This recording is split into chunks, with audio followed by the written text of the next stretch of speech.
Welcome to the EPG Pathshala course in Linguistics, specifically to the Morphology and Syntax paper.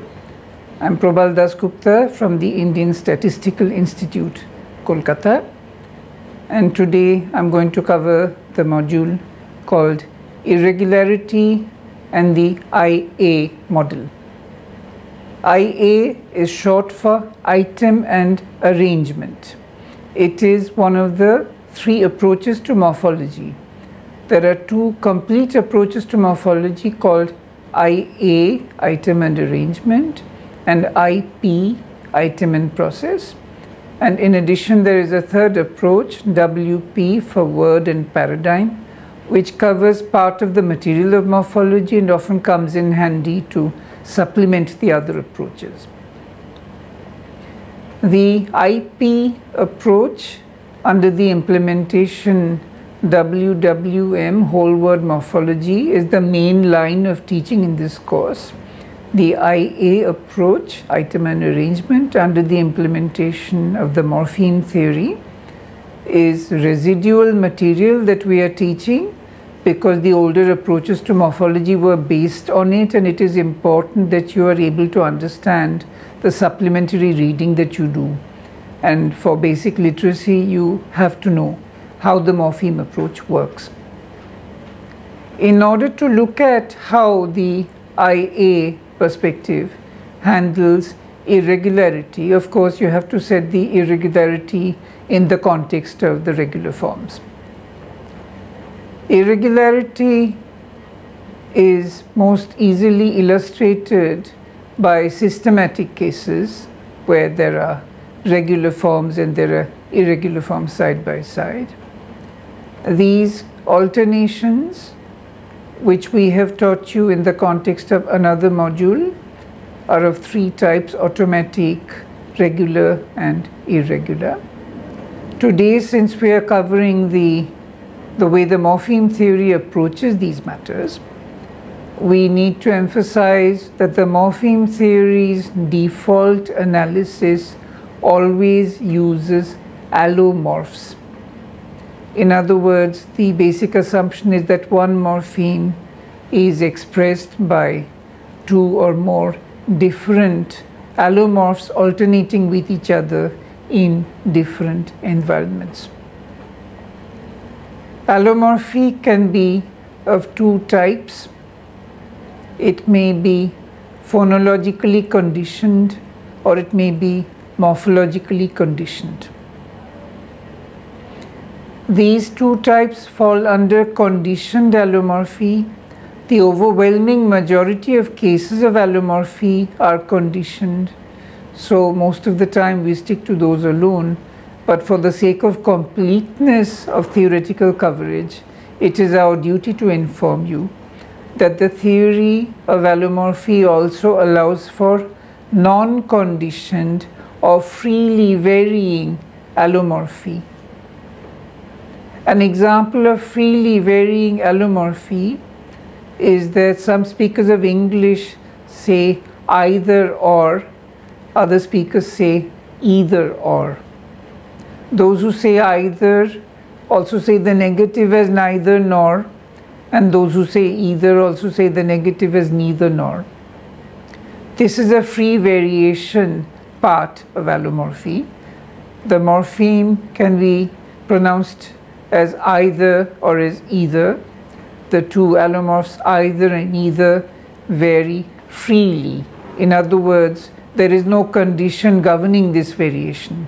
It is not the case that a speaker uses either only when some other morpheme is present or only after a particular phoneme or before a particular phoneme. There is no environmental trigger that causes either or either to be chosen in preference to the other alternate. In this sense, it is called free allomorphy. There are extremely few cases of genuine free allomorphy in any language. They exist, but they're extremely limited. Most of the time when we talk about allomorphy or allomorphic variation, we are talking about conditioned variation.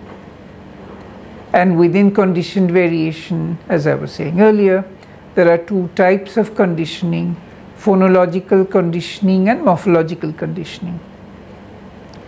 On that basis, one says, therefore, that there is phonological conditioning determining the choice of 1 out of 3 allomorphs of the English nominal plural morpheme. So you get S in cats and Z in dogs and IZ in churches. Why? Because churches ends in the sound ch.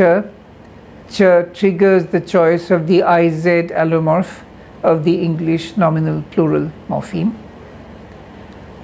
Cats ends in T, which is a voiceless obstruent. Therefore, it triggers the choice of the S allomorph. And in the case of dogs or potatoes, Z is simply the elsewhere allomorph. Z is that allomorph of the English nominal plural morpheme that gets chosen when there is no special environmental conditioning factor. This is roughly the way allomorphy is run in terms of phonological conditioning, when that is what is determining the choice. When there is morphological conditioning determining the choice of an allomorph, it is a matter of this rather than that allomorph being chosen in the context of a particular neighboring morpheme or set of morphemes.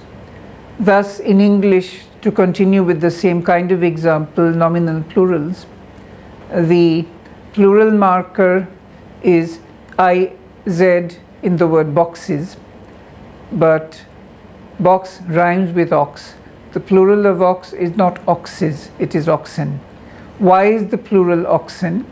Because N is a special English plural marker which is morphologically conditioned. N occurs next to ox. So the choice of N in oxen is morphologically conditioned. This means that earlier when we were telling you that the English plural morpheme has 3 allomorphs, S, Z and IZ, we were only being half accurate. We were telling you part of the story, the part that is subject to phonological conditioning and is in the regular system. We were leaving out of consideration in that statement irregular plurals such as oxen and children. Children, as you may remember from another module, has an additional factor of irregularity that we're not going into right now. This is the mainline approach within the morpheme theory to the handling of allomorphy, and irregularity is one kind of allomorphy. However, the morpheme theory has an additional device which is sometimes brought into play, and one of the purposes of this module is to show you what that device is, how it works, and under what circumstances people consider it appropriate for use. That device is called the morphophoneme. What is a morphophoneme? A morphophoneme is an abstract unit which is implemented as this or that phoneme depending on the environment under instructions from the morphology.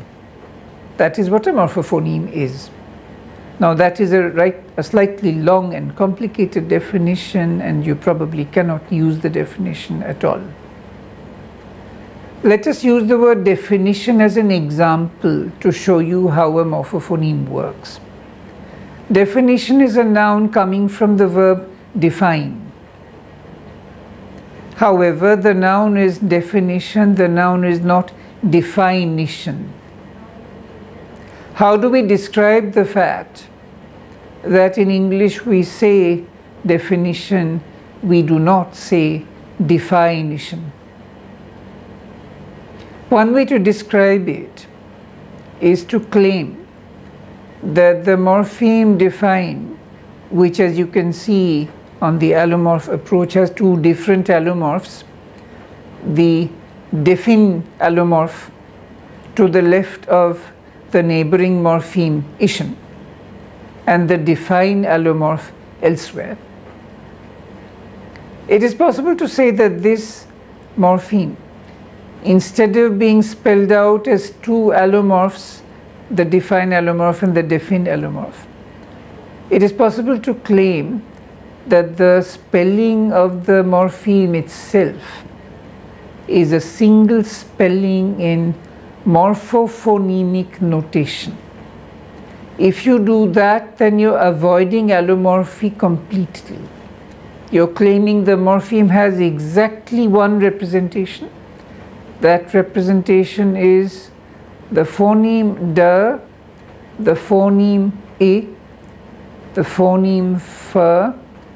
Now there is a special entity coming in, the phoneme capital Y, which is not an ordinary phoneme, it's a morphophoneme, followed by the phoneme N. So what have you got? You've got the phoneme D, the phoneme A, the phoneme F, the morphophoneme capital Y, and the phoneme N. So you've got a mixture of three phonemes on the left, one phoneme on the right, and the morphophoneme capital Y in the middle. As you know, capital Y is not a symbol in the International Phonetic Alphabet for any known phonetic segment in the world's languages. It is a special convention that we are putting in place in order to tweak the devices of phonemic notation for a special morphological purpose. Such a tweaking is called a morphophoneme.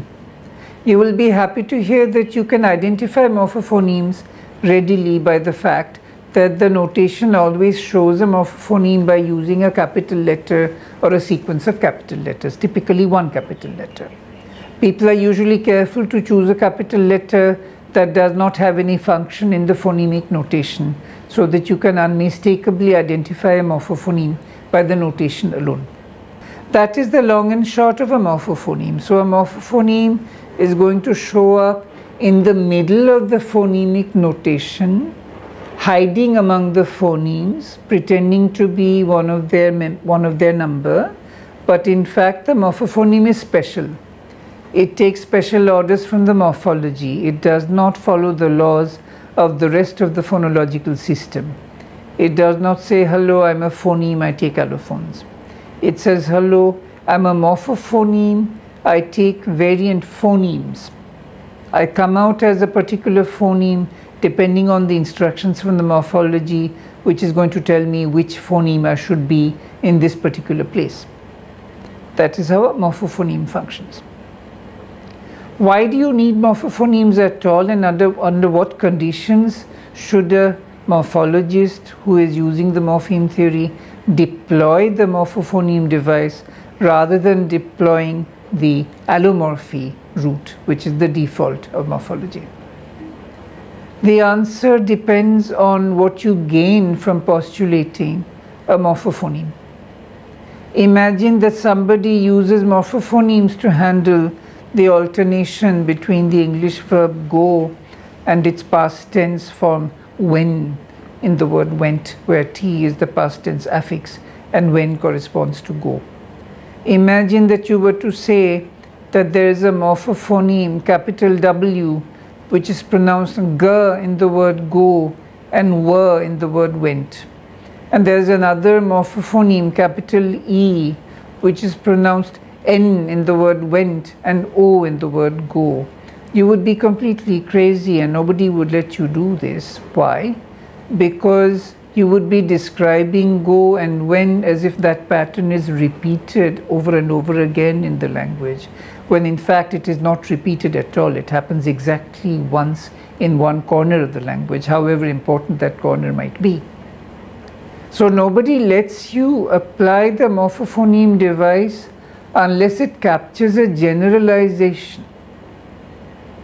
Why should you nonetheless use the morphophoneme device at all? Because surely all the generalizations can be captured by having allomorphs and the regular devices of the morpheme theory. Why do you need the morphophoneme at all?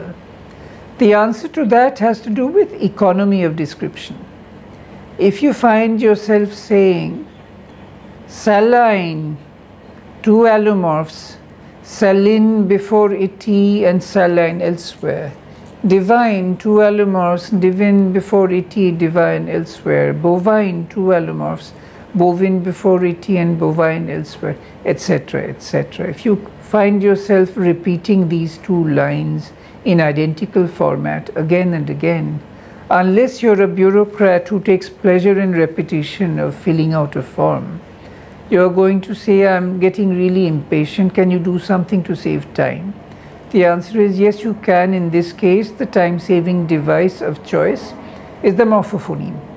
You can set up a morphophoneme which encapsulates the I-E alternation in one segment and creates a morphophoneme whose notation says this morphophoneme comes out sometimes as E and sometimes as I.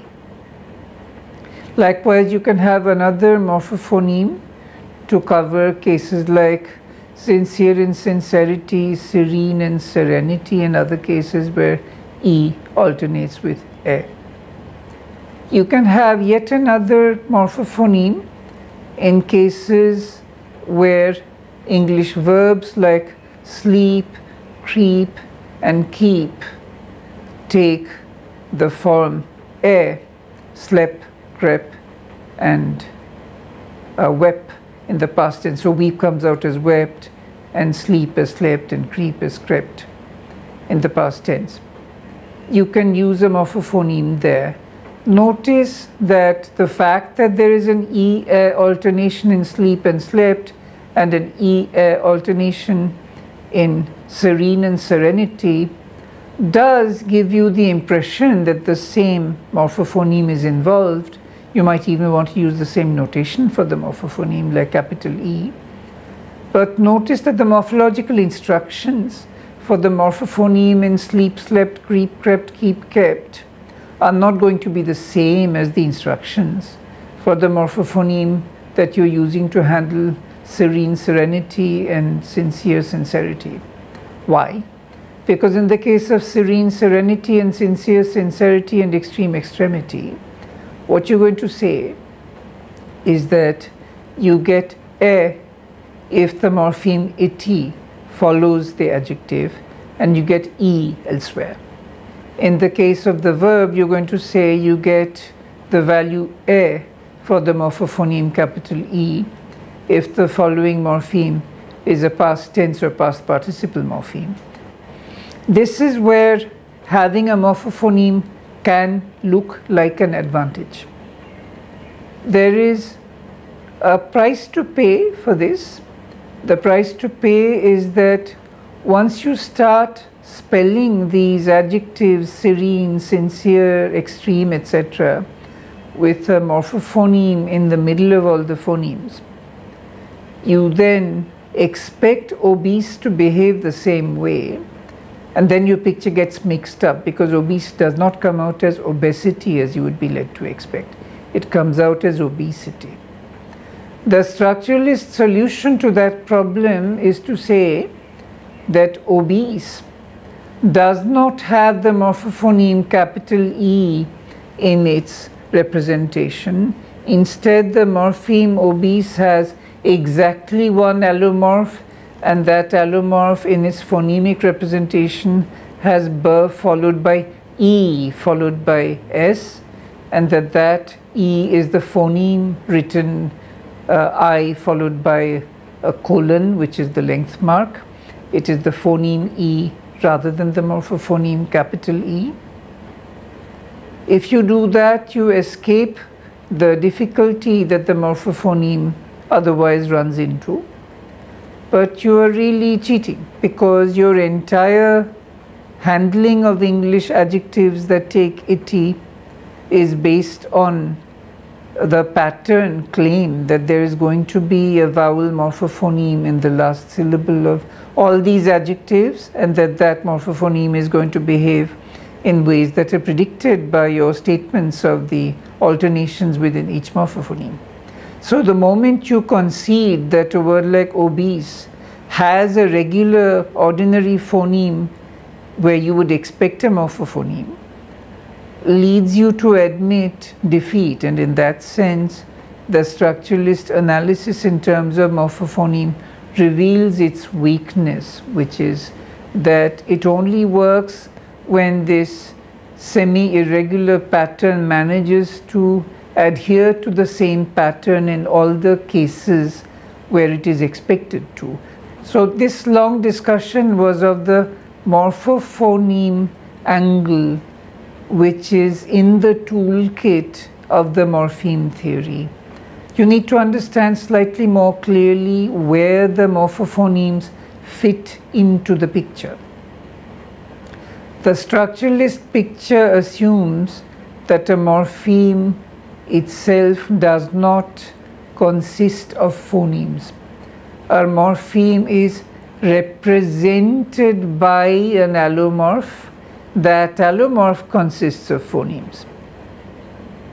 What does a morpheme consist of? A morpheme consists of nothing. It is a black box. Now what a morphophoneme does is break this pattern to say, in certain exceptional cases we can say a morpheme does consist of something. In those exceptional cases we say a morpheme consists of morphophonemes. Each morphophoneme is then translated into a phonemic value. Those which are actual morphophonemes, those whose task is to encapsulate an active alternation, are the ones we have been calling morphophonemes in this module. The others are what technically have to be called trivial morphophonemes. What is a trivial morphophoneme? In the morpheme define, we told you the morpheme consists of the phoneme de, the phoneme a, the phoneme f, the morphophoneme capital Y, and the phoneme na. Now strictly speaking, we were cheating when we told you that, because in structuralist theory, the theory of the morpheme, a morpheme never consists of phonemes even for a second. So when we were saying to you to cut a corner to quickly get across the idea that the morpheme defined consists of phoneme de, phoneme e, phoneme f, morphophoneme capital Y, phoneme na, we were lying. We were telling an oversimple story. Actually, the morpheme, if you want to go that way at all, consists of the morphophoneme trivial de, the morphophoneme trivial e, the morphophoneme trivial f, the morphophoneme non-trivial capital Y, and then finally the morphophoneme trivial na. What is a trivial morphophoneme? A trivial morphophoneme is one that automatically translates into one phoneme, which is what it sounds like. The trivial morphophoneme de is going to be translated into the phoneme de. The trivial morphophoneme na is going to be translated into the phoneme na. Why then do we go through this whole comedy of first setting up a trivial morphophoneme and then saying morphophoneme de translates into phoneme na? Because of our notation. In our notation, morphemes are written with curly brackets. They are one level of analysis, one level of representation. Phonemes are written with slashes on both sides. They're a completely different level. You cannot mix the two in structuralism. If you want a morpheme to consist of morphophonemes, you have to go all the way and do it consistently. When you say the morpheme defined consists of those morphophonemes, you have to say the morpheme defined, curly brackets, consists of morphophonemes, double slash on the left, double slash on the right. Now morphophonemes de, e, f, capital Y, na. Notice that the moment you put double slashes, every single entity enclosed by the double slashes counts as a morphophoneme. So to get back to our analysis of define, what is happening then is de, e, f, and the final na are trivial morphophonemes which will be translated directly into the phonemes, the phoneme de, the phoneme e, the phoneme f, the phoneme na. Only the capital Y is a non-trivial morphophoneme, like the food committee in my other picture. It gets unpacked as I in some places, E in other places. You will want to do this regularly in a language like Hindi, Urdu, if you want the morphophoneme analysis for pina, pia, and chuna, chua, that kind of stuff, you will want to say morphophoneme capital U comes out as short U in these places, long U in those places. Morphophoneme capital I comes out as long E in these places, short E in those places. Why can you not do it by the method that whole word morphology employs? Because this is the item and arrangement system. This is the morpheme theory. The morpheme theory is compelled to say P in pina has a long E. It alternates with P in pia, which has a short E. The two are distinct phonemes because in Hindi, E and E are distinct. Din means day and deen means poor, etc., etc. Therefore, the morphology has to take it out of the phonology's ambit. The phonology is not allowed to do anything here. So even though it's an automatic process, we have to handle it by some special device. Why not use the morphophoneme? That's the kind of place where the morphophoneme actually comes in handy. But when it is used, as we have just been explaining to you in painful detail, one morphophoneme in the mix turns all its neighbors into morphophonemes. The result is that your morphophonemic representation of P is going to be morphophoneme P followed by morphophoneme capital I. P is a trivial morphophoneme. It comes out as per all the time. There is no special context in which it comes out as anything different.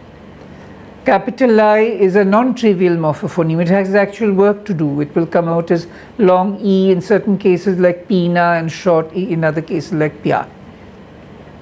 But as we have just explained to you, the bureaucracy requires one level to have only one set of entities. So the morphophoneme level has only morphophonemes. Not much we can do about it. This is then the long and short of the story. Let us get back to the overall format of what we have said in this module and how it fits into the picture.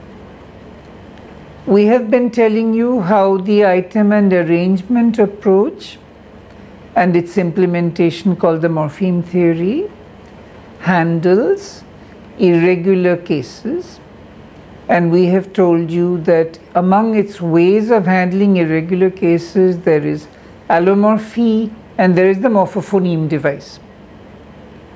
And we went into detail to show you when the morphophoneme device is pertinent and is most optimal as a choice, and when people prefer to use allomorphy instead. You need to understand that the morpheme theory is wedded to allomorphy. Allomorphy is its method of choice. It is the default method. It is used unless there is some special reason not to use it. Morphophonemes were invoked by the structural morphologists in their day only in those special circumstances when they felt that they could use the argument of economy of description to justify the use of the morphophoneme rather than allomorphy. The use of the morphophoneme device is tricky because when you postulate one morphophoneme, all its neighbors turn into morphophonemes at once, trivial morphophonemes, and you have to rescue them one by one and give them back the phonemic shape that they really want. So that is the long and short of the story of this module.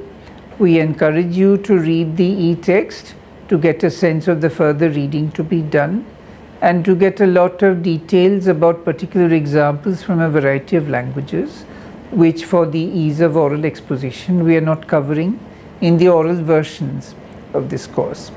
Thank you for your attention.